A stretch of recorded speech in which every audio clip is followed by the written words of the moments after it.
Hello.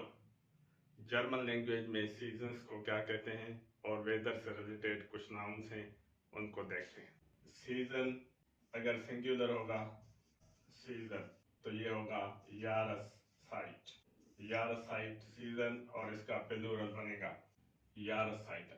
और ये grammatically feminine है तो इसके साथ आर्टिकल दी लगेगा, और जब इसका प्लूरल बनेगा तो भी आर्टिकल दी लगेगा। जैसे हमें पता है कि सारे प्लूरल नाउन्स के साथ आर्टिकल दी लगता है। स्प्रिंग को कहते हैं फ्रीलिंग, समर को समर, ऑटम या फॉल को हेस्ट, विंटर को विंटर।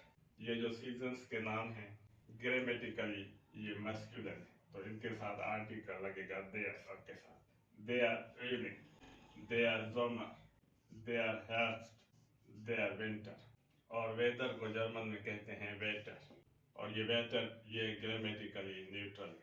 दैट इज कॉल्ड दस वेटर, द वेदर। जोन मीन्स सन, विंड मीन्स विंड, वॉल्का मीन्स क्लाउड, नेबल फॉग, डोनर थंडर, शिने सिनो। इनके साथ कौन सा आर्टिकल लगेगा, इनमें से कौन सा नाउन ग्रामेटिकली मैस्कुलिन, फेमिनिन और न्यूट्रल है, ये आप खुद चेक करें तो आपको पता चलेगा।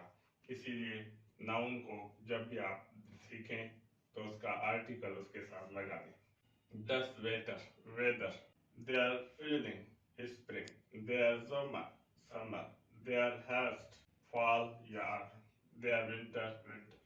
Thus weather, weather, zone, sun, wind, wind, wolke, cloud, nebel, fog, donner, thunder, shine, snow. Thus weather means the weather. Thus weather is good. The weather is good. Thus weather is schlecht means bad. The weather is bad. Thus weather is cold. Cold means cold. ये adjectives हैं।